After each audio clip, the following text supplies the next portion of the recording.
Dialogue delivery ആയിരുന്നു ഏറ്റവും ശ്രദ്ധേയമായിട്ടുള്ളത്. ഒരുമാതിരി ജാടയും ചെന്ന വഴിക്ക് ഒരു 5 ഡയലോഗും. മാറ്റി ചോദിക്കുന്നു ഈ കട എങ്ങനെയാ കണ്ടത്, അവിടെ നോക്കിയിട്ടാണോ പപ്സി നമ്പേഴ്സ് കൂട്ടിയിടാ. എന്തിടാ വട്ടാണോ പെണ്ണുങ്ങളെ പിന്നാലെ നടക്കാൻ? നിനക്കൊക്കെ പ്രാന്താണ് പെണ്ണുങ്ങളുടെ പിന്നാലെ പോവാൻ. ഞാനെന്താ ചെണ്ടയാ ആ ഒരു ടോണുണ്ട്, അത് ഭയങ്കര രസമാണ് കേട്ടോ. താളമാണ്. പോക്കിരാജയിലൊക്കെ പിറകിലൊക്കെ കണ്ടിട്ടുണ്ട് ഫോട്ടോസിലൊക്കെ ആയിട്ട്. പൊതുവെ എല്ലാവരും ഇപ്പം ഇങ്ങനെ പറയുന്നുണ്ട് നസ്ലിൻ ഇങ്ങനെ ജനപ്രിയനായിട്ട് വരുന്നുണ്ട്, ലൈക്ക് ഒരു ദിലീപിന്റെ ഒരു രീതിയിലോട്ട് പോകും. ഓക്കെ, അപ്പം നമ്മൾ ഒത്തിരി സീരിയസ് ആയിട്ടുള്ള കാര്യങ്ങളാണ് ഇപ്പോൾ ഈയിടെയായിട്ട് സംസാരിച്ചുകൊണ്ടിരിക്കുന്നത്. ഇപ്പം നമുക്ക് ബാക്ക് ടു എൻ്റർടൈൻമെൻറ്റ് ഫീൽഡിലോട്ട് വരാം. ഇന്ന് ഞാനൊരു നടനെയാണ് എടുത്തിരിക്കുന്നത്. ഓക്കെ, ഇപ്പം റീസെൻ്റ്ലി എനിക്ക് ഫേവറേറ്റ് ലിസ്റ്റിലുള്ള ഒരാളാണ് നെസ്ലിൻ. നെസ്ലിൻ ഒരു 2019 ആദ്യ സിനിമ 19 പക്ഷെ അതിന് മെയിൻ ക്യാരക്ടേഴ്സിൽ ഒരാളായിട്ട്. പക്ഷെ അതിന് മുന്നേ ആള് തുടങ്ങിയതാണ് ഈ ഒരു ഓട്ടം. നമ്മുടെ പോക്കിരാജയിലൊക്കെ പിറകിലൊക്കെ കണ്ടിട്ടുണ്ട് ഫോട്ടോസിലൊക്കെ ആയിട്ട്. പക്ഷെ 2019 ആൾ സ്റ്റാർ ആയി തുടങ്ങുന്നത്. ശ്രദ്ധിക്കപ്പെട്ട ക്യാരക്ടേഴ്സ് ചെയ്തു തുടങ്ങിയത് തണ്ണീർമത്തൻ ദിനങ്ങൾ തൊട്ടാണ്. ആള് ശരിക്കും പറഞ്ഞു കഴിഞ്ഞാൽ ആളൊരു മെയിൻ പോലെ തന്നെ നിൽക്കുന്ന ഒരു ക്യാരക്ടർ ആയിരുന്നു. അതിനകത്ത് സത്യം പറഞ്ഞ ഒരു സൈഡ് ക്യാരക്ടർ ആണ്. അതിനകത്ത് മാത്യുവും നമ്മുടെ നായികയും അനശ്വരയാണ്. അതിനകത്തൊരു മെയിൻ സൈഡ് ക്യാരക്ടർ ആണ് ശരിക്കും പറഞ്ഞ നസ്ൽ എന്ന് പറയുന്നത്. അതിനകത്ത് ഡയലോഗ് ഡെലിവറി ആയിരുന്നു ഏറ്റവും ശ്രദ്ധേയമായിട്ടുള്ളത്. അതൊരു എല്ലാത്തിലും അവർക്ക് ആ സിനിമയിലുള്ള എല്ലാവർക്കും ഒരു ടോൺ ഉണ്ടായിരുന്നു. പക്ഷെ നസ്ലിന്റെ സംസാരം കേൾക്കാൻ ഒരു പ്രത്യേകതയായിരുന്നു. അതാണ് എല്ലാവരും എനിക്ക് തോന്നുന്നു അന്ന് ശ്രദ്ധിക്കുന്നത്.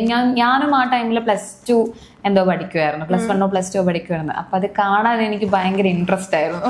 അതെ, നസ്ലിന്റെ സ്ലാങ് ആയിരുന്നു അതിനകത്ത് ഭയങ്കര ഹൈലൈറ്റ് ആയിക്കൊണ്ടിരുന്നത്. അതുപോലെ തന്നെ എനിക്ക് ആ മൂവിയിലെ ഏറ്റവും ഇഷ്ടപ്പെട്ട ഒരു ഡയലോഗ് എന്ന് പറയുന്നത് ഇവരെല്ലാവരും കൂടെ മറ്റേ സ്കൂളിന്റെ അടുത്തുള്ള ഷോപ്പിൽ പോയിരിക്കുന്നു, ആ ഒരു ചായക്കട പോലത്തെ ഷോപ്പിൽ പോയിരിക്കുന്നു. അതിനകത്ത് മാറ്റി ചോദിക്കുന്നു ഈ കട എങ്ങനെയാ കണ്ടത്, അവിടെ നോക്കിയിട്ടാണോ നിനക്കൊക്കെ എന്തിടാ വട്ടാണോ പെണ്ണുങ്ങളെ പിന്നാലെ നടക്കാൻ? അങ്ങനെയൊക്കെയുള്ള ഡയലോഗ്സ് ഒക്കെ എല്ലാരും പറയാറുള്ള ഒരു ഡയലോഗാണ്. പിന്നെ നസ്ലിൻ ഇങ്ങനെ ചെന്നിട്ട് ഇങ്ങനെയൊക്കെ കാണിക്കൂലേ, അതൊക്കെ നല്ല രസമാണ്. ലൈക്ക് നസ്ലിന്റേതായ തന്നെ ഒരു ശൈലി ഉണ്ടായിരുന്നു ആ പടത്തില്. അതിലൊക്കെ മാത്യു ആയിരുന്നു ശരിക്കും പറഞ്ഞ മെയിൻ ക്യാരക്ടർ. ഇപ്പൊ ജോ ആൻഡ് ജോ ഒക്കെ എടുത്താലും മാത്യു ആണ് മെയിൻ ക്യാരക്ടർ ആയിട്ട്. നെയ്മർ ആയാലും അതിലൊക്കെ മാത്യു ആണ് ശരിക്കും ഒരു മെയിൻ ക്യാരക്ടർ. അതിൽ നിന്ന് നല്ല വ്യത്യാസമായിട്ട് ഇപ്പോ നസ്ലൻ ആണ് ശരിക്കും പറഞ്ഞു കഴിഞ്ഞാൽ സ്റ്റാർ ആയിക്കൊണ്ടിരിക്കുന്നത്. 18+ ഐ തിങ്ക് നസ്ലിൻ ഒരു മെയിൻ ക്യാരക്ടർ ചെയ്തിട്ട് മാത്യു അതിനകത്തൊരു സൈഡ് ക്യാരക്ടർ ആയിരുന്നു. അവിടെ നിന്ന് പിന്നെ നസ്ലിൻ ഒരു വെച്ചൊരു ക്യാരക്ടർ ആയിരുന്നു. ഇപ്പൊ പ്രേമലുവിലാണെങ്കിലും നസ്ലൻ മെയിൻ ക്യാരക്ടറും മാത്യു അതിനകത്ത് ഗസ്റ്റ് റോൾ മാത്രം. പക്ഷെ പ്രേമലു ആണ് നസ്ലിന്റെ ലൈഫിലെ ഏറ്റവും വലിയൊരു എന്താ പറയാ ടേണിംഗ് പോയിന്റ് ആയിരുന്നു. അവിടെ നിന്ന് പിന്നെ നസ്ലിനെ നമുക്ക് താഴോട്ട് കാണാൻ പറ്റില്ല. നസ്ലിൻ എടുക്കുന്ന പടങ്ങൾ മുഴുവൻ അതുപോലെ ഹിറ്റുള്ള പടങ്ങൾ തന്നെയായിരുന്നു നസ്ലിൻ ചൂസ് ചെയ്തോണ്ടിരുന്നത്.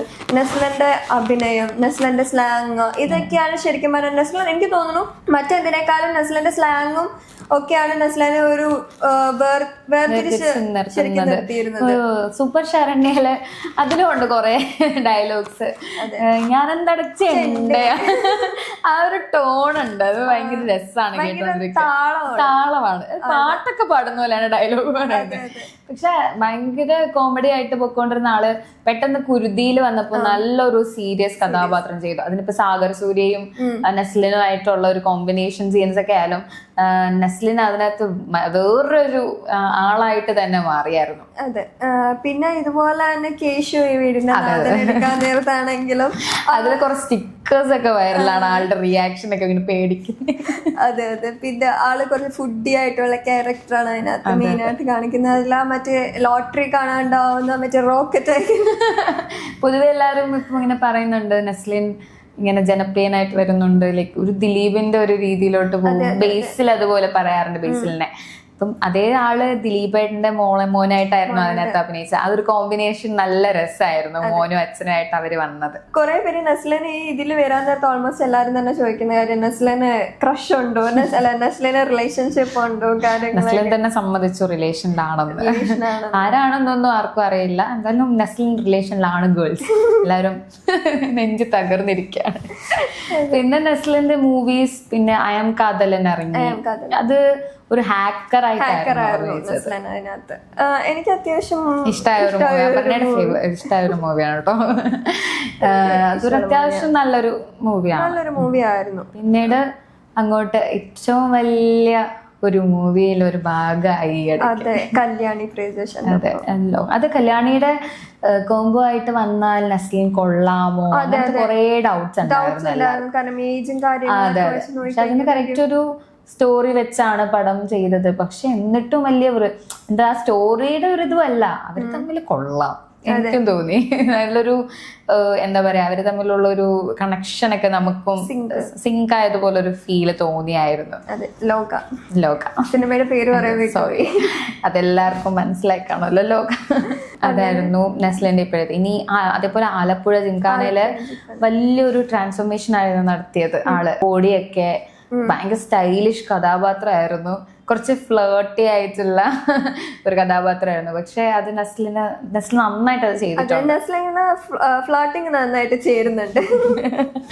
പക്ഷെ അതേ വേഷത്തിൽ എൻ്റെ ഒരു ആഗ്രഹമാണ് അതേ ഒരു സ്റ്റൈലില് കുറച്ച് സീരിയസ് ആയിട്ടുള്ളൊരു മൂവി എന്ന്. അത് I know it's A cliché, but ആഗ്രഹം തോന്നി കണ്ടപ്പോൾ കുറച്ച് സീരിയസ് ആയിട്ടൊരു ക്യാരക്ടർ ആ ഒരു വേഷത്തിൽ, അല്ലെങ്കിൽ ഒരു സ്പോർട്സ് മൂവി അങ്ങനെയൊക്കെ വന്നിരുന്നെങ്കിൽ എന്നൊക്കെ തോന്നി. പണ്ട് ദിലീപ് ഒക്കെ ചെയ്ത പോലെ, സ്പീഡ് ട്രാക്കിലൊക്കെ ചെയ്ത പോലെ ഒരു പരിപാടിയൊക്കെ ചെയ്തിരുന്നെങ്കിൽ തോന്നി.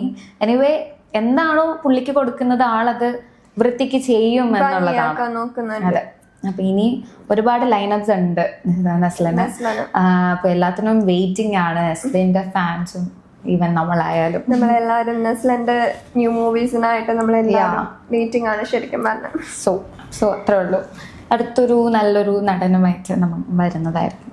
Thank you.